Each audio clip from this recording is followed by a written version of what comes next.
Hello everyone, welcome to leads grid. So start करते हैं हम लोग डिस्कशन। So in our third polygon video we are going to discuss regular hexagon.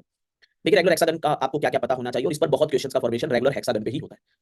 6 sided figure बेटा, this is A B C D E and F. Now understand what is, सबसे पहले आपको पता होना चाहिए area of regular hexagon. Area of regular hexagon ये पता होना चाहिए, ठीक है। और आपको पता होना चाहिए एंगल वैल्यू, हर एक पॉलीगन की पता होनी चाहिए। देखो हमें पता है टोटल इंटरनल एंगल का समेशन n - 2 पाई होता है। किसी एक एंगल की वैल्यू रेगुलर पॉलीगन में ये हो जाएगी n - 2 pi by n। n कितना है यहाँ पर 6 है, 6 - 2 पाई डिवाइडेड बाई 6, तो 4 पाई बाई 6, तो 4 into 180 degree divided by 6 that is 120। मतलब ये एंगल ये एंगल ये एंगल ये एंगल ये एंगल ये एंगल सबके सब 120 डिग्री पर रिवॉल्व कर रहे थे। अब यहाँ पे देखो सेंटर है, ठीक है, रेगुलर हेक्सागन का। अगर इसको सेंटर से मिला, 6 साइडेड है, 6 साइड है, अगर इसके सेंटर से मिलाओगे तो टोटल 360, तो यहाँ पर एंगल कितना होगा, दैट विल बी 60, ये 60 डिग्री। ये इसकी रेडियस होगी, ये कैपिटल आर, ये भी रेडियस होगी, कैपिटल आर रेडियस होगी। अब एक तरह से अगर ओ ए एफ को देखें तो दैट इज अ, वो एक तरह से ओ एफ रेगुलर मतलब आइसोसेलेस ट्रायंगल पे फॉर्मेशन बनेगा। आइसोसेलेस ट्रायंगल बनेगा या इक्विलेटरल बनेगा, उस पर हम थोड़ा सा फोकस करेंगे। अब समझिएगा, आइसोसेलेस तो आपको दिख रहा है कि ये आर और ये are.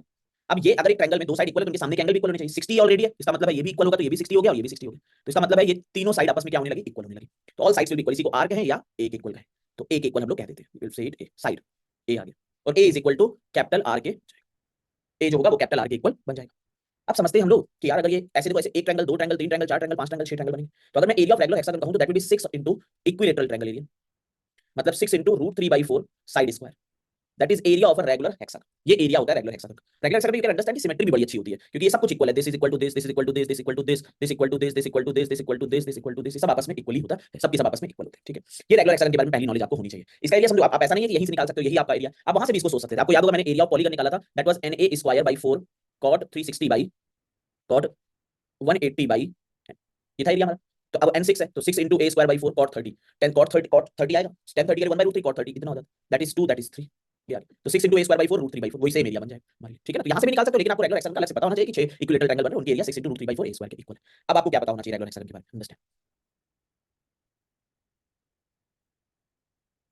A B C D E and F, ठीक है। जब हम सेंटर से मिलाते थे इसको तो देखो ये, इसमें दो तरह के डायगोनल होते हैं। एक होता है longest diagonals, longest diagonals, longest diagonal कौन से हैं, जहां पर दो दो ये वाला दो वर्टेक्स लीव करके ये सेंटर से जो पास होंगे ये वाला और ये तीन इसमें लॉन्गेस्ट डायगोनल होते हैं। इनकी लेंथ कितनी होती है इसको समझो। देखो हमें पता है कि अगर ये साइड की लेंथ a है तो this will also be a, this will also be a because of equilateral triangle, this will also be a, this will also be a, this will also be a, this will also be a। तो अगर मैं longest diagonal की length देखूं तो a से d तक जो length आएगी लॉन्गेस्ट डायगोनल की that will be 2a, 2 times of side a + a that will be 2, that is length of longest diagonal. ऐसे कितने डायगोनल होते हैं, तीन डायगोनल ऐसे होते हैं। फिर हमारे सामने एक और चीज आती है कि length of shortest diagonal. Understand what is shortest diagonal. दो तरह के डायगोनल एग्जिस्ट करते हैं। पहला डायगोनल क्या है कि किसी एक लॉन्गेस्ट डायगोनल, ये 3 होंगे और इनकी लेंथ होगी 2, हर एक की लेंथ 2 होगी। लॉन्गेस्ट डायगोनल क्या होता है कि एक वर्टेक्स से फिर दो वर्टेक्स गैप आएगा, फिर ये मीट करेगा, that is the longest diagonal. Shortest diagonal क्या होता है, सिर्फ एक वर्टेक्स से एक का गैप है, मतलब this is your shortest diagonal, ये शॉर्टेस्ट डायगोनल। जैसे this is your shortest diagonal, this is your shortest diagonal, this is your shortest diagonal, sorry sorry, this is your shortest diagonal, this is your shortest diagonal and this is your shortest diagonal. अगर ध्यान दोगे तो 1 2 3 4 5 6 6 हमारे जो shortest diagonal होते हैं, shortest वो होते हैं 6 डायगोनल शॉर्टेस्ट डायगोनल।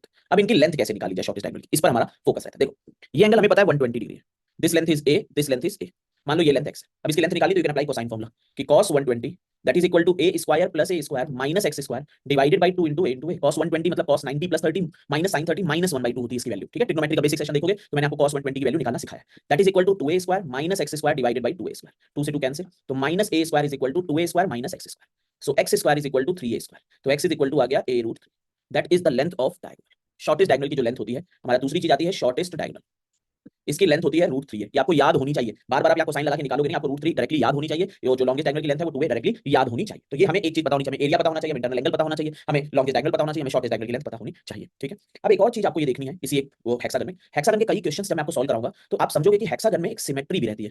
मतलब सिमेट्री का मतलब ये है, जैसे मान लो मैं, क्योंकि हमें ये पता है कि this side is a, this side is a, this side is a, this her angle same है, ये सेम है। अगर मान लो मैं इसको एक्सटेंड करूं, जस्ट एक बेसिक से इसको एक्सटेंड करूं, इसको एक्सटेंड, इसको एक्सटेंड करूं, इसको एक्सटेंड करूं, इसको extend, understand this angle was 120 degree, ये एंगल 120 डिग्री था, तो ये एंगल 60 डिग्री होगा, ये एंगल 90 डिग्री होगा, तो ये एंगल 30 डिग्री होगा, ठीक है। एक चीज आपको याद रखना है कि कई बार जब हम एक्सटेंड करना पड़ेगा हमें तो एंगल क्या होंगे आपको पता होनी चाहिए, 120 ये 60 ये 90 ये 30, ऐसे एक एंगल का फॉर्मेशन भी हो जाता है इसमें, ठीक है। इन पे एंगल का फॉर्मेशन भी चलेगा।